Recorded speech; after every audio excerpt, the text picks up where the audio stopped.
جنگ کرو یہ تمہارے لیے مذہبی فریضہ ہے، اس لیے کہ جارحیت کی صورتحال ختم ہو جائے۔ حتی تزل حرب و آزار، حتی جنگ کرو جب مسلمانوں کے گروہوں میں لڑائی ہو جائے، اس لیے کہ وہ صلح کی اس حالت کی طرف لوٹ آئیں، اور جنگ کرو جب لوگوں کو جبری طور پر دین کے معاملے میں ستایا جائے، تو فرمایا کہ حتی لا تکون فتنہ، یہ ہمیشہ کے لیے ہے، یہ اس وقت بھی تھی، یہ آج بھی ہے۔ یہ آپ جانتے ہیں کہ ہمارے ہاں جہاد و قتال یہ کم و بیش ہم معنی اصطلاحیں بن چکی ہیں۔ جہاد کا لفظ تو عموم میں جد و جہد کے لیے آتا ہے، چنانچہ قرآن مجید کو جب ہم پڑھتے ہیں تو معلوم ہوتا ہے کہ اس میں دعوت کی جد و جہد کے لیے بھی جہادی کا لفظ استعمال ہوا ہے۔ ٹھیک، یعنی کہا گیا ہے کہ جاہد بہی جہادن کبیرہ، یہاں ظاہر ہے کہ دعوت موضوع ہے، اللہ کا پیغام پہنچانا، اللہ کی ہدایت کو دوسروں تک پہنچانا۔ اسی طریقے سے بنی اسماعیل کو جب سورہ حج کے آخر میں یہ ذمہ داری دی گئی کہ وہ دنیا پر دین کی شہادت دینے کے لیے نکلے، تو وہاں بھی کیا فرمایا؟ جاہدوا فی اللہ حق کا جہاد۔ تو جہاد کی تعبیر تو عام ہے، لیکن کبھی کبھی اگر سیاق و سباق کا تقاضا ہو تو جہاد کا لفظ قتال کے لیے یعنی جنگ کے لیے بھی استعمال ہو جاتا ہے۔ قتال جنگ، ٹھیک، تو جنگ کے لیے بھی استعمال ہو جاتا ہے۔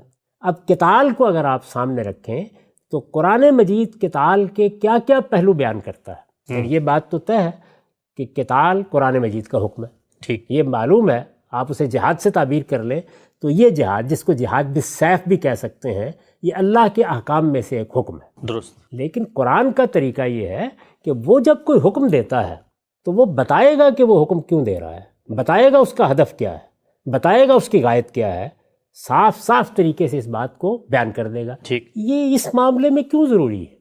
یعنی اگر کسی اور معاملے میں اس چیز کو اس وضاحت کے ساتھ نہ بھی بیان کیا جائے تو شاید فرق نہ پڑے، اس معاملے میں اتنا کیوں ضروری ہے کہ قرآن بیان کرے؟ اس لیے کہ قرآن مجید نے ہمیں یہ بتایا ہے کہ انسان کی جان کو حرمت حاصل ہے۔ یعنی یہ معاملہ یوں نہیں ہے کہ نماز پڑھنی ہے، چلیے آپ کو ہدایت کر دی کہ نماز پڑھیں لیکن غایت نہیں بتائی، جی، تو اللہ کا حکم ہے، نماز پڑھ لیں گے، روزہ رکھ لیں گے، لیکن یہاں کسی انسان کی جان لینی ہے اور جان کو حرمت حاصل ہے۔ تو قرآن مجید نے یہ اصول بیان کر دیا ہے کہ جان کا معاملہ کوئی بچوں کا کھیل نہیں ہے۔ فرمایا ہے انہو من قتل نفسا بغیر نفس و فساد فی الارض فکانما قتل الناس جمیعا، یعنی اگر تم کسی کی ناحق جان لے لو گے تو یہ پوری انسانیت کا قتل ہے۔ اور پھر وضاحت کی ہے کہ ناحق جان کیا ہے، تو یہ بتایا ہے کہ جان لینے کا حق تمہیں صرف دو صورتوں میں ہے۔ ایک یہ کہ تم قصاص میں کسی کی جان لو، یعنی اس نے کسی کو مار دیا، اس کے بدلے میں، اس کے صلے میں تم کسی کی جان دیتے ہو، جس طرح کہ عدالتیں سزا دیتی ہیں، موت کی سزا دے دیتی ہیں۔ ٹھیک، دوسرا کیا ہے؟ دوسرا یہ ہے کہ کوئی شخص فساد کے لیے اٹھ کھڑا ہوا، لوگوں کی جان مال آبرو کے لیے خطرہ بن گیا، اس کی جان لی جا سکتی ہے، یعنی اس کے فساد کے استحصال کے لیے۔ تو دو ہی صورتیں قرآن مجید نے متعین کر دیں جن میں کسی کی جان لی جا سکتی ہے۔ ٹھیک، اب ظاہر ہے کہ جو حکم بھی دیا جائے گا، جہاد کا ہو، قتال کا ہو، جس میں کسی کی جان جانی ہے، اس کو اس دائرے کے اندر رہنا چاہیے۔ ٹھیک، اس دائرے کے اندر اس کو رکھنے کے لیے ضروری ہے کہ قرآن مجید جہاں جہاں یہ حکم دے اس کی غایت خود متعین کر دے۔ میں نے بعض اہل علم کو توجہ دلائی کہ جہاد اور قتال کے معاملے میں ہم بہت بحثیں کرتے ہیں اور بڑی آیات نقل کرتے ہیں، لیکن قرآن کا کمال یہ ہے کہ اس نے جہاد کا حکم دیا ہے تو 4 مقامات پر یہ غایت متعین کر دی ہے کہ کس چیز کو ہدف بنا کر یہ کرنا ہے۔ ٹھیک، 4 جگہوں کے اوپر، یعنی اصل میں تو 6 جگہیں ہیں، لیکن ان میں سے جو 2 جگہیں ہیں وہ اصل میں چوتھی کی وضاحت ہے، اچھا، تو اس لیے اصلاً 4 مقامات ہیں۔ ٹھیک، اب اگر قتال کا یا جہاد بالسیف کا حکم قرآن میں بیان ہوا ہے تو ان 4 کو سامنے رکھ کر دیکھا جائے گا کہ اللہ تعالیٰ نے لوگوں کی جان لینے کی اگر اجازت دی ہے یا جان لینے کا حکم دیا ہے تو اس اصول کو سامنے رکھ کر پھر کس غایت کے پیش نظر دیا، یہ طے ہوگا نا۔ بالکل، اس میں جو ایک غایت ہے وہ کیا تھی یہ ہم پڑھ چکے ہیں، اس پر بحث کر چکے ہیں۔ وہ غایت یہ تھی کہ یکون الدین للہ، دین اس سرزمین میں اللہ کا ہو جائے۔ تو میں نے یہ بتایا کہ یہ وہ غایت ہے جو رسولوں کے باب میں اللہ کے قانون کے تحت مقرر کی گئی۔ ٹھیک، اس پر ہم بڑی تفصیلی گفتگو کر چکے ہیں، یہ آیات پڑھ کے سنا چکے ہیں، یہ بتا چکے ہیں، بلکہ یہ ساری گفتگو اسی ذیل میں تھی۔ کیوں؟ اس لیے کہ رسول اللہ صلی اللہ علیہ وسلم کے معاملے میں اللہ نے یہ فیصلہ کر دیا کہ صحابہ کے ہاتھوں سے سزا دی جائے گی۔ اب جب سزا دی جائے گی تو تو یا جان کے خلاف اقدام ہوگا یا مال کے خلاف اقدام ہوگا یا آبرو کے خلاف اقدام ہوگا. تو ضروری ہوا کہ یہ بتایا جائے کہ پھر اس کی غایت کیا ہے. تو وہ غایت یہ متعین کی گئی. اس غایت کو اب سامنے رکھیے وہ کیوں متعین کی گئی. میں نے اس پر تفصیل کے ساتھ گفتگو کی، خلاصہ کر دیتا ہوں. وہ یہ تھی کہ رسالت میں آپ صلی اللہ علیہ وسلم کی ایک حیثیت یہ تھی کہ جیسے اللہ کے دوسرے رسول آئے اسی طرح آپ رسول آئے. جب رسول کی حیثیت سے آپ آئے تو ظاہر ہے کہ آپ کی قوم کا فیصلہ ہوگا. جب یہ فیصلہ سنایا جائے گا تو جزا بھی ہوگی اور سزا بھی ہوگی. اور یہ سزا میں عرض کر چکا کہ کیا دی جاتی ہے، وہ فَأُولَٰئِکَ فِی الْأَذَلِّینَ ہوتی ہے. یعنی یا جئیں گے تو ذلت کی زندگی جئیں گے، مریں گے تو ذلت کی موت مار دیے جائیں گے. یہ ساری وضاحت ہو چکی ہوئی ہے. دوسرا رسالت مآب صلی اللہ علیہ وسلم کا پہلو کیا ہے، یعنی آپ کی دوسری حیثیت کیا ہے. دوسری حیثیت یہ ہے کہ آپ کی بعثت جزیرہ نما عرب میں ہوئی ہے. اور جزیرہ نما عرب وہ جگہ ہے جس کو آج سے 4000 سال پہلے سیدنا ابراہیم کے ذریعے سے منتخب کر لیا گیا ہے. یہ وہ جگہ ہے جہاں پہ اللہ کی توحید کا اولین مرکز بنایا گیا ہے. اور پھر دنیا بھر کے لیے اس علاقے کو اللہ تعالیٰ نے توحید کا مرکز بنا کر اپنے لیے خاص کر لیا ہے. اب یہ الارض المقدسہ ہے، یعنی وہ سرزمین جو اللہ کے لیے خاص ہو چکی ہے. اس سرزمین میں بنی اسماعیل آباد، سیدنا اسماعیل کو بیت اللہ کی تولیت کے لیے وہاں آباد کیا گیا تھا. لیکن بدقسمتی سے رسالت مآب صلی اللہ علیہ وسلم سے پہلے ان بنی اسماعیل کے ہاں شرک آ چکا تھا. لہٰذا رسول اللہ صلی اللہ علیہ وسلم کی دوسری حیثیت یہ تھی کہ جزیرہ نما عرب میں کسی اور دین کا وجود باقی نہ رہے. کیوں؟ اس لیے کہ اس کے لیے قانون یہی ہے کہ لا یجتمع فیہ دینان، اس میں دو دین کبھی جمع نہیں ہوں گے. اللہ کا دین ہوگا، اللہ کی توحید ہوگی، اسی کے ماننے والے ہوں گے. یہ سرزمین دنیا کے عام ملکوں کی طرح نہیں ہے، اس کو اللہ نے اپنے لیے خاص کر لیا. تو یہ دوسری حیثیت تھی جس کے تحت اس جزیرہ نما عرب میں اب دین کا غلبہ قائم ہونا ضروری تھا، دین حق کا. اور یہاں کسی دوسرے دین کا وجود باقی نہیں رہنا تھا. رسالت مآب صلی اللہ علیہ وسلم کو اس کی اصل حیثیت کو بحال کر دینا تھا. وہ اصل حیثیت جو سیدنا ابراہیم کے ذریعے سے مقرر کر دی گئی. تیسری حیثیت یہ تھی کہ رسالت مآب صلی اللہ علیہ وسلم کے ذریعے سے قیامت تک کے لیے پوری دنیا کو سامنے رکھ کر اتمام حجت کا اہتمام کیا گیا ہے. ایک ہے اتمام حجت ہو گیا جس کے نتیجے میں اللہ نے سزا دے دی، وہ تو آپ کے مخاطبین کے لیے تھا، لیکن اہتمام پوری دنیا کے لیے کیا گیا اور قیامت تک کے لیے کیا گیا ہے. اس اہتمام کے کچھ تقاضے تھے.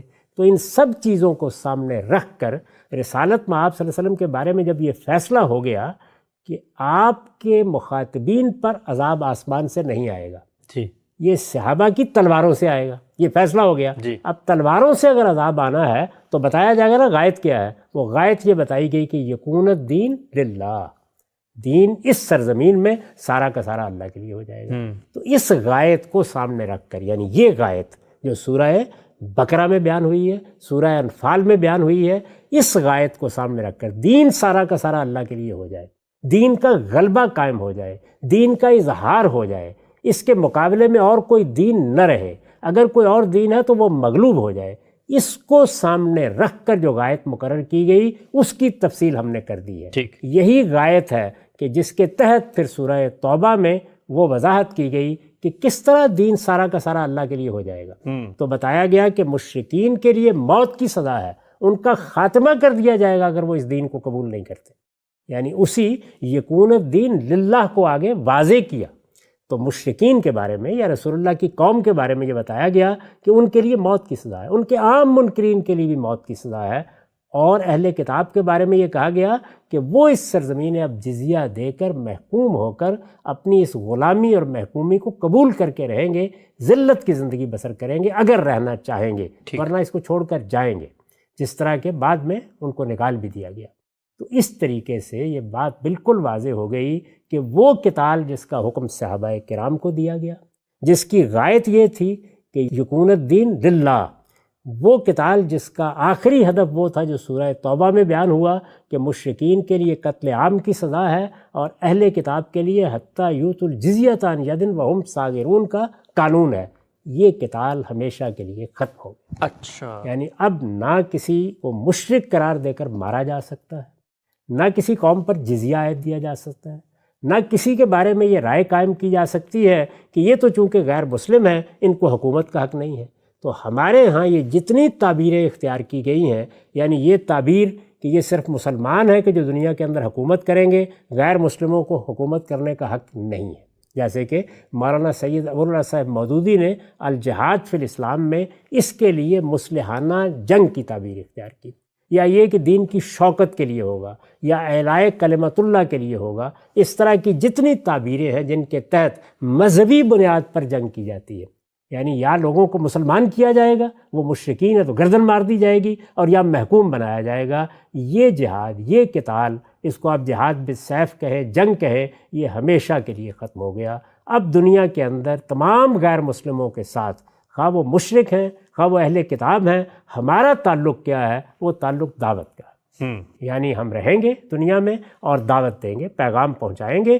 فیصلہ کہاں ہوگا؟ قیامت میں ہوگا۔ وہ فیصلہ جو دنیا میں ہوا اور جس کے تحت دنیا ہی میں سزا دی گئی، اور جس کے نتیجے کے طور پر ایک گروہ کے بارے میں فیصلہ ہوا کہ اس کا خاتمہ کر دیا جائے اور دوسرے کو محکوم بنا لیا جائے، یہ جو اللہ کا حکم تھا اور یہ فیصلہ تھا، یہ اپنے تمام اطلاقات کے ساتھ روبہ عمل ہوا، اور ہمیشہ ہمیشہ کے لیے اس کا دروازہ بند ہو گیا۔ اب نہ یہ میرا حق ہے، نہ آپ کا حق ہے، نہ کسی حکومت کا حق ہے۔ اب دنیا میں کسی کے خلاف اس بنیاد پر کہ وہ مسلمان نہیں ہے، جنگ نہیں کی جائے۔ ٹھیک، یہ بات واضح ہو گئی۔ واضح۔ اسی پر ہم نے یہ ساری تفصیلات بیان کی ہیں۔ لیکن کیا اس کے نتیجے میں جہاد ختم ہو گیا؟ قتال ختم ہو گیا؟ یعنی یہ تو ایک غایت تھی۔ میں نے عرض کیا 4 مقامات پر قرآن مجید نے الگ الگ غایت کے ساتھ اس کا حکم دیا ہے۔ اچھا، تو اب باقی 3 رہ گئی۔ وہ جو 3 ہیں، میں ابھی آپ کے سامنے ان کی آیات رکھ دیتا ہوں۔ ان میں سے بھی بعض آیات اس سے پیچھے پڑی جا چکی ہیں، کیونکہ وہ اس کے مختلف مراحل سے متعلق احکام دیتی ہیں۔ تو میں آپ کے سامنے رکھ دیتا ہوں، بالکل واضح ہو جائے گا کہ قتال، اللہ کی راہ میں جنگ، یہ ہمارے دین کا حکم ہے، یہ قیامت تک رہے گا۔ لیکن اس کی غایت یہ نہیں ہو سکتی کہ یکون الدین للہ۔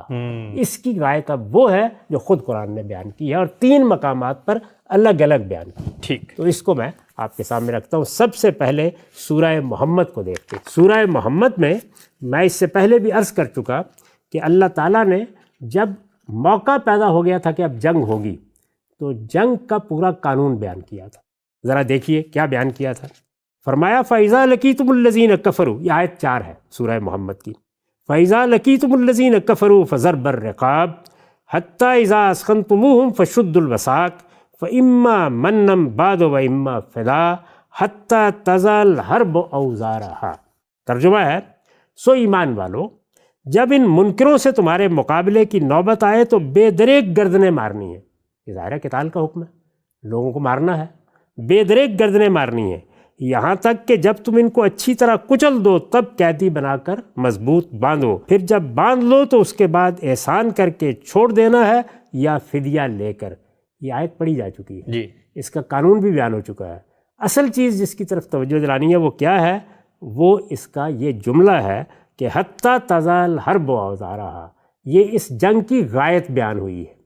ترجمہ ہے، ان کے ساتھ تمہارا معاملہ یہی رہنا چاہیے یہاں تک کہ جنگ اپنے ہتھیار ڈال دے۔ اچھا، جنگ ختم، یعنی اب گویا جنگ کیوں کرنی ہے؟ اس لیے کرنی ہے کہ حتیٰ تضع الحرب اوزارہا۔ وہاں کیا تھا؟ وہاں تھا حتیٰ یکون الدین للہ، وہاں یہ تھا۔ یعنی یہاں یہ بیان کیا ہے کہ اس وقت تک جنگ کرو گے جب تک جنگ کی یہ کیفیت ختم نہیں ہوتی۔ اچھا، تمہارے مخالفین میں جنگ کا حوصلہ ختم نہیں ہو جاتا، جارحیت کا خاتمہ نہیں ہو جاتا۔ یہ جنگ کس مقصد کے لیے ہے؟ امن کی بحالی کے لیے۔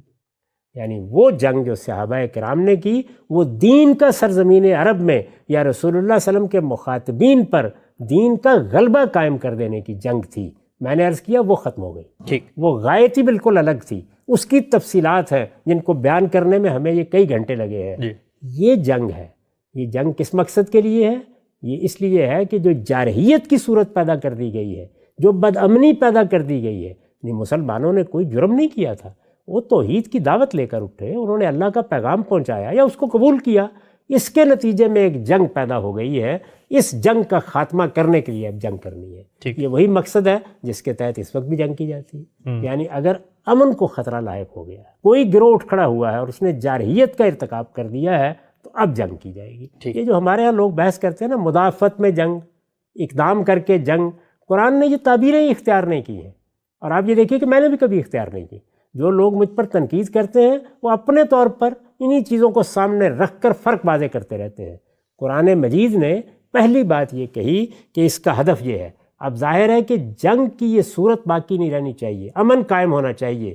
ہو سکتا ہے کہ کسی موقع پر خود آپ اس حملے کا ہدف ہوں اور آپ اس کے مقابلے میں جنگ کریں تو مدافعت ہو گئی جی. اور ہو سکتا ہے کہ دنیا میں بدامنی پیدا ہو جائے اور آپ اس کو رفع کرنے کے لیے میدان میں اتریں تو اب اقدام ہو جائے گا.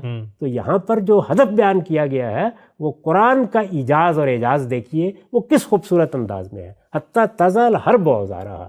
تو یہ جو جنگ کا حکم ہے ظاہر ہے کہ یہ کسی گروہ کے ساتھ خاص نہیں، یہ کسی دینونت کا اظہار نہیں ہے، یہ کوئی جزا و سزا کا معاملہ نہیں ہے. اس میں واضح طور پر بتا دیا گیا ہے کہ جنگ کی صورتحال کا خاتمہ کرنا ہے اور امن کو بحال کرنا ہے. یہ اللہ کا حکم اس وقت بھی تھا، آج بھی ہے، قیامت تک باقی رہے. مختصر سوال غالب صاحب، یہ جو آپ نے آیت پڑھی ہے یہ آیت بھی صحابہ کرام کو مخاطب کر کے اللہ تعالیٰ کی ایک ہدایت ہے. یکون الدین للہ بھی صحابہ کو مخاطب کر کے ایک ہدایت تھی، اس کی غایت آپ نے بیان کر دی. کوئی شخص اگر آگے بڑھ کے کہے کہ اس کو آپ نے خاص کیا تو ہم اس کو بھی خاص کر لیتے ہیں کیونکہ یہ بھی تو صحابہ کو ہی کہا گیا تھا نا، حتیٰ تزارنڈو ہزارہا، اور اب ہم کوئی جنگ نہیں کریں گے. تو جی وہی میں نے عرض کیا نا کہ یہ تو اصل میں مقصد طے کرے گا.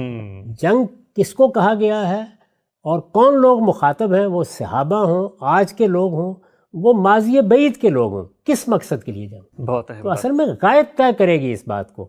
وہاں غایت ہے کہ دین اس سرزمین میں اللہ کے لیے ہو جائے، غلبہ دین، وہاں غلبہ دین کی غایت ہے. اس کو سمجھنے کے لیے یہ ساری گفتگو ہم کو کرنا پڑی اور یہ بتانا پڑا کہ وہ اصل میں اس قانون کا ظہور ہے جس کو قانون اتمام حجت سے ہم تعبیر کرتے ہیں. اس کو سمجھنے کے لیے یہ بتانا پڑا کہ وہ سنت اللہ کا ظہور تھا، وہ کوئی اسلامی انقلاب نہیں تھا. اللہ تعالیٰ جب پیغمبر بھیجتے ہیں اور خاص طور پر رسالت میں آپ صلی اللہ علیہ وسلم کی شخصیت کے تینوں پہلو واضح کر کے بتانا پڑا کہ وہ در حقیقت اس سنت الہی کے تحت جنگ کی گئی ہے. اور وہ اللہ تعالیٰ نے عذاب کے لیے صحابہ کرام کو حکم دیا ہے کہ کریں. وہ وہی کام تھا کہ جو خدا کے فرشتے پہلی قوموں کے لیے کرتے رہے ہیں. اس کی تفصیلات بیان کر چکے، ظاہر ہے اس کو دہرانے کی ضرورت نہیں. یہاں جنگ کی غایت کیا ہے؟ امن قائم ہو جائے. تو امن تو آج کی بھی ضرورت ہے، کل کی بھی ضرورت ہے. امن کا اس سے تو کوئی تعلق نہیں ہے کہ صحابہ کرام ہوں یا اللہ کا رسول مبعوث ہو. تو یہ بات اپنی نوعیت کے لحاظ سے واضح کر رہی ہے کہ یہ ایک عمومی چیز ہے، لہٰذا یہ حکم کل بھی تھا، یہ آج بھی ہے، یہ قیامت تک رہے گا. اور ہمارے لیے یہ دینی فریضہ ہے. یعنی اگر کہیں بدامنی کی صورتحال پیدا ہو گئی ہے، ہم طاقت رکھتے ہیں تو ہم امن کو بحال کرنے کے لیے، جارحیت کی صورت کو ختم کرنے کے لیے میدان میں اتریں گے. یہ اس آیت کا معاملہ ہوا. دوسری غایت اس کے بعد اب یہ دیکھیے کہ دوسری کیا غایت ہے. یہ سورہ محمد تھی، وہ سورہ حجرات میں بیان ہوئی ہے. ارشاد فرمایا ہے، اور یہ آیت 9 اور 10 ہے، وَإِن طَائِفَتَانِ مِنَ الْمُؤْمِنِينَ اقْتَتَلُوا فَأَصْلِحُوا بَيْنَهُمَا فَإِن بَغَتْ إِحْدَاهُمَا عَلَى الْأُخْرَى فَقَاتِلُوا الَّتِي تَبْغِي حَتَّى تَفِيَّ إِلَىٰ أَمْرِ اللَّهِ فَإِن فَاءَتْ فَأَصْلِحُوا بَيْنَهُمَا بِالْعَدْلِ وَأَقْسِطُوا إِنَّ اللَّهَ يُحِبُّ الْمُقْسِطِينَ إِنَّمَا الْمُؤْمِنُونَ إِخْوَةٌ فَأَصْلِحُوا بَيْنَ أَخَوَيْكُمْ وَاتَّقُوا اللَّهَ لَعَلَّكُمْ تُرْحَمُونَ. ترجمہ ہے، تمہاری وحدت اسی سے قائم ہے. یہ پیچھے سے ربط ہے. تمہاری وحدت اسی سے قائم ہے، لہٰذا اگر مسلمانوں کے دو گروہ آپس میں لڑ پڑیں تو ان کے درمیان صلح کراؤ. یعنی وہاں کیا تھا؟ جارحیت کی فضا پیدا ہو گئی ہے، حملہ ہو گیا ہے، جنگ کی فضا پیدا کر دی گئی ہے. لہٰذا امن کی بحالی کے لیے حتیٰ تزال حرب اوزارہا، امن کی بحالی کے لیے جنگ کرو. یہاں ایک صورتحال اور پیدا ہو گئی، مسلمان آپس میں لڑ پڑے. اچھا، اندر ہی لڑائی، اندر ہی ہے. اگر مسلمانوں کے دو گروہ آپس میں لڑ پڑیں تو ان کے درمیان صلح کراؤ. پھر اگر ان میں سے ایک گروہ دوسرے پر زیادتی کرے تو جو زیادتی کرے اس سے جنگ کرو.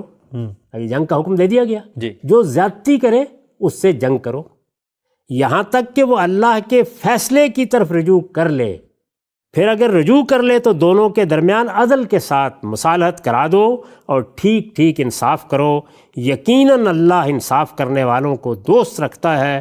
ایمان والے تو آپس میں بھائی بھائی ہیں، لہٰذا اپنے دو بھائیوں کے مابین مصالحت کراؤ اور اللہ سے ڈرتے رہو تاکہ تم پر رحم کیا جائے. جنگ کا حکم دیا گیا. مسلمانوں کے درمیان جنگ کی صورت آ گئی ہے، جیسے خانہ جنگی کی کیفیت پیدا ہو جاتی ہے.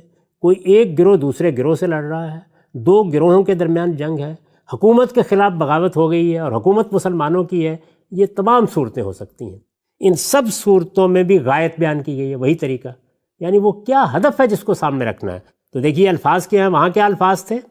جب پہلے ہم نے صحابہ کے اقدام کو سمجھا، دین سارا کا سارا اللہ یکون الدین للہ، یہاں کیا تھا جو سورہ محمد میں ہم نے دیکھا، حتی تزل حرب و اوزارہا، یہاں تک کہ جنگ اپنے ہتھیار ڈال دے۔ یہاں کیا ہے؟ حتی تفیء الی امر اللہ، یہاں تک کہ لوگ اللہ کے امر کی طرف لوٹ آئیں اور جنگ ختم کر دیں، یعنی جنگ ختم کریں اور صلح کی کیفیت پیدا ہو جائے۔ امر اللہ کیا ہے کہ مسلمانوں کو صلح کے ساتھ رہنا ہے، مسلمان آپس میں بھائی بھائی ہیں، ان کا کام یہ ہے کہ وہ مصالحت کے ساتھ رہیں، ان کا کام جنگ کرنا نہیں ہے۔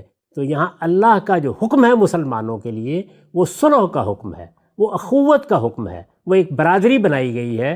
لہٰذا ہدف کیا چیز ہے؟ ہدف یہ ہے کہ وہ صورتحال بحال ہونی چاہیے، یعنی اگر مسلمان لڑ پڑے ہیں تو اس مقصد کے لیے جنگ کرو۔ یہاں بھی یہ ہے کہ اگر مسلمان لڑ پڑے اور ان میں سے ایک فریق ہم ہیں، اس صورت میں بھی جنگ ہوگی، اور اگر مسلمانوں کے دو گروہوں میں جنگ ہو رہی ہے اور باہر سے آ کر کوئی ان کے درمیان یہ معاملہ کراتا ہے تو اس صورت میں بھی جنگ ہوگی۔ تو جنگ کا حکم یہاں بھی دیا گیا، لیکن اس کا ہدف کیا ہے؟ اس کا ہدف یہ ہے کہ مسلمانوں کے درمیان صلح کی کیفیت پیدا ہو، ٹھیک ہو گیا، ان کے درمیان مصالحت ہو جائے اور یہ معاملہ انصاف کے ساتھ ہو۔ اگر کوئی گروہ سرکشی کرتا ہے تو اس کے خلاف جنگ کرو، حتی تفیء الی امر اللہ۔ یہ دیکھیے قرآن مجید کا اعجاز بھی، بات کو بیان کرنے کے لیے کمال ایجاز بھی، دونوں چیزوں کو ملحوظ رکھیے، کس طرح وہ ایک چھوٹا سا جملہ بولتا ہے اور بات کو مکمل کر دیتا ہے۔ وہاں بتایا کہ دین سارا کا سارا اللہ کے لیے ہو جائے، ایک جملے میں پوری بات بیان ہو گئی، اور پھر اس کے بعد سورہ محمد میں یہ کہا جنگ کی کیفیت ختم ہو جائے، جنگ اپنے ہتھیار ڈال دے، جارحیت کا خاتمہ ہو جائے۔ یہاں یہ کہا کہ لوگ خدا کے اس امر کی طرف آ جائیں جو اس نے مسلمانوں کے لیے صادر کر رکھا ہے، اور وہ کیا ہے؟ صلح، مصالحت، ان کا ایک برادری بن کے رہنا، ان کے درمیان اللہ نے اخوت کا رشتہ قائم کیا ہے۔ جنگ کرو تاکہ یہ صورتحال بحال ہو جائے۔ ٹھیک، تو واضح ہو گیا، واضح ہو گیا۔ اب یہ چیز بھی ظاہر ہے کہ وہاں تو نہیں رہے گی جب اس کا حکم دیا گیا تھا، اس وقت بھی ضروری تھی۔ خود رسالت مآب صلی اللہ علیہ وسلم کے بعد جب خانہ جنگی کی صورت پیدا ہوئی، سیدنا عثمان کی شہادت ہو گئی اور اس کے بعد یہ صورتحال پیدا ہوئی، تو یہ جانتے ہیں آپ کہ پھر مسلمانوں کو اسی آیت کے تحت اقدامات کرنے پڑے۔ ٹھیک، یعنی سیدنا علی نے بھی کیے، بعض دوسرے صحابہ نے بھی کیے، یہ سب کچھ اسی کے تحت ہوا، اور پھر آخر میں صلح و صفائی پر خاتمہ ہوا۔ یعنی وہ کیا چیز تھی جس پر جب سیدنا حسن نے صلح کر لی تو جنگ کا خاتمہ ہوا؟ وہ یہی چیز تھی کہ حتی تفیء الی امر اللہ، ٹھیک، یہاں تک کہ وہ صورتحال پیدا ہو جائے کہ مسلمانوں کی اخوت کا رشتہ بحال ہو گیا اور ان کے درمیان صلح کی صورت پیدا ہو گئی۔ یہ صورت آج بھی پیدا ہو سکتی، یہ جنگ کل بھی ہو سکتی، یہ خانہ جنگی کی صورت ایک قوم کے اندر بھی ہو سکتی ہے، یہ مختلف مسلمان ملکوں میں بھی ہو سکتی ہے۔ اس کے لیے بھی جنگ کی جائے گی ایک مذہبی فریضے کی حیثیت سے، لیکن اس کا ہدف کیا ہوگا؟ حتی تفیء الی امر اللہ۔ ٹھیک، یہ دوسری چیز ہوئی۔ اس کے بعد اب تیسری چیز کو دیکھیے، یہ سورہ بقرہ کی اسی آیت میں بیان ہو گئی۔ یعنی جب سورہ بقرہ میں یہ حکم دیا گیا کہ مسلمانوں کو اگر حج سے روکا جائے گا تو ہم انہیں اجازت دے رہے ہیں کہ وہ پھر جنگ کریں، جی، تو وہاں پر دو چیزوں کو غایت کے طور پر بیان کیا تھا۔ ایک کیا تھی؟ یکون الدین للہ، اس کی ہم نے وضاحت کر دی، جی، اس کے تحت کیا قانون ہے اس کو بیان کر دیا۔ دوسری غایت یہ تھی کہ وَقَاتِلُوهُمْ حَتَّى لَا تَكُونَ فِتْنَةٌ، یعنی اب جنگ کرو یہاں تک کہ فتنہ باقی نہ رہے، اور اس سے اوپر یہ فرمایا ہے کہ الفتنہ تو اشد من القتل، فتنہ قتل سے بھی بری چیز ہے۔ فتنہ کیا ہوتا ہے؟ مذہبی جبر، یعنی میں نے ایک دین قبول کیا ہے، آپ جبری طور پر مجھے اس سے روکنا چاہتے ہیں، تو یہ فتنہ ہے۔ تو فرمایا کہ اگر یہ فتنے کی صورت یہاں پیدا کر دی گئی ہے، اور محض اس لیے پیدا کر دی گئی ہے کہ خدا کے کچھ بندے تنہا خدا کو ماننے کے لیے تیار ہو گئے ہیں، تو ان لوگوں نے کیا کیا ہے؟ یہ زیر دستوں پر ظلم کر رہے ہیں، یہ ان کو مار پیٹ رہے ہیں۔ ان کا معاملہ یہ ہے کہ یہ اس سرزمین میں آزادی کے ساتھ لوگوں کو نہ دین قبول کرنے دے رہے ہیں، نہ اس پر عمل کی اجازت دے رہے ہیں۔ یہ جو فتنے کی، مذہبی جبر کی، پرسیکیوشن کی صورتحال ہے، اس سرزمین میں اس کا خاتمہ ہو جانا چاہیے، تاکہ اللہ تعالیٰ نے انسانوں کو جو آزادی دے رکھی ہے اور یہ قانون بنا رکھا ہے کہ میں نے ہدایت بھی واضح کر دی ہے اور میں نے گمراہی کو بھی واضح کر دیا ہے، لا اکراہ فی الدین، دین کے معاملے میں کوئی جبر نہیں روا رکھا جا سکتا۔ اور اللہ تعالیٰ کا جو یہ قانون ہے کہ میں نے تو ہدایت کو واضح کر دیا ہے، من شاء فلیؤمن من شاء فلیکفر، یعنی جس کا دل چاہے اب آزادی کے ساتھ ایمان قبول کرے اور چاہے تو کفر پر قائم رہے. یہ جو اللہ کا قانون ہے اس کو بحال ہونا چاہیے. آزادی اور حریت کے ساتھ لوگ فیصلے کریں، جس دین کو وہ قبول کرنا چاہتے ہیں کریں. انجام ہم نے بتا دیا کہ کیا ہوگا اور راستے بھی پوری طرح واضح کر دیے ہیں، لیکن لوگوں کی آزادی کے خلاف کوئی اقدام نہیں ہونا چاہیے. اسی آزادی میں وہ آزمائش ہے جس پر اللہ کی پوری اسکیم مبنی ہے. جو اس آزادی کو ختم کرتا ہے وہ اللہ کی اسکیم کے مقابلے میں گویا خود سرکشی اختیار کر لیتا ہے. ٹھیک. تو یہاں غایت کیا بیان کی گئی؟ حتی لا تکون فتنہ. اب ذرا ترتیب سے رکھ کر دیکھیے چاروں چیزوں کو. پہلی کیا چیز تھی؟ یکون الدین للہ، دین صرف اور صرف اللہ کے لیے ہو جائے. معلوم ہو گیا کہ وہ کن کے بارے میں کہا گیا تھا، صحابہ کرام کو یہ ذمہ داری کیوں دی گئی تھی، جزیرہ نما عرب ہی کے لیے کیوں خاص ہے، یہ رسالت پاک صلی اللہ علیہ وسلم کی خصوصی حیثیت کا کیوں بیان ہے، یہ کس سنت اللہ کا ظہور ہے، اس پر ہم نے بہت تفصیل سے گفتگو کر دی. ایک حصہ ہے، یعنی 4 چیزیں متعین کی گئی تھیں غایت کے طور پر کہ جنگ ان مقاصد کے لیے ہونی ہے. ان میں سے ایک ہے جس کے بارے میں ہم نے یہ کہا ہے کہ اس کا خاتمہ ہو گیا، وہ اب نہیں کی جائے گی. اس کے تمام اطلاقات صحابہ کرام سے متعلق تھے اور رسالت مآب صلی اللہ علیہ وسلم کے براہ راست مخاطبین سے متعلق تھے. وہ بات ختم ہوئی. لیکن یہ تینوں چیزیں آپ ایک ترتیب سے رکھ کے دیکھیے. جنگ کرو یہ تمہارے لیے مذہبی فریضہ ہے، اس لیے کہ جارحیت کی صورتحال ختم ہو. حتی تزل حرب و اوزارہ، جنگ اپنے ہتھیار ڈال دے. جنگ کرو جب مسلمانوں کے گروہوں میں لڑائی ہو جائے، اس لیے کہ وہ صلح کی اس حالت کی طرف لوٹ آئے جو اللہ کو مسلمانوں کے ہم محبوب ہے. حتی تفیء الی امر اللہ. ٹھیک. اور جنگ کرو جب لوگوں کو جبری طور پر دین کے معاملے میں ستایا جائے، تو فرمایا کہ حتی لا تکون فتنہ. تو یہ تینوں غایات ہیں جو بالکل متعین ہیں. یہ ہمیشہ کے لیے ہیں، یہ اس وقت بھی تھیں، یہ آج بھی ہیں. ان کے تحت جنگ ایک مذہبی فریضے کی حیثیت رکھتی ہے. ہم مسلمانوں کے پاس طاقت ہوگی تو ہم امن کی بحالی کے لیے بھی جنگ کریں گے. ہم مسلمانوں کے مختلف گروہوں میں اگر یہ صورت پیدا ہوگی تو صلح کے لیے بھی جنگ کریں گے اگر جنگ کی ضرورت ہے. اور ہم فتنے کے خاتمے کے لیے بھی جنگ کریں گے. یہی وہ چیز ہے جس کو میں نے اپنی کتاب میزان میں ایک جامع تعبیر میں اس طرح ادا کر دیا ہے کہ ظلم و عدوان کے خلاف جنگ کی جائے گی. اور یہ جنگ کا حکم ایک مذہبی فریضے کی حیثیت سے قیامت تک باقی ہے. اس کو دین سے کوئی نہیں نکال سکتا. وہ اس کی صرف ایک صورت ہے جس پر یہ ساری گفتگو کی گئی ہے اور جس کے بارے میں نے بارہا یہ کہا ہے کہ اس کا ہمیشہ کے لیے خاتمہ ہو.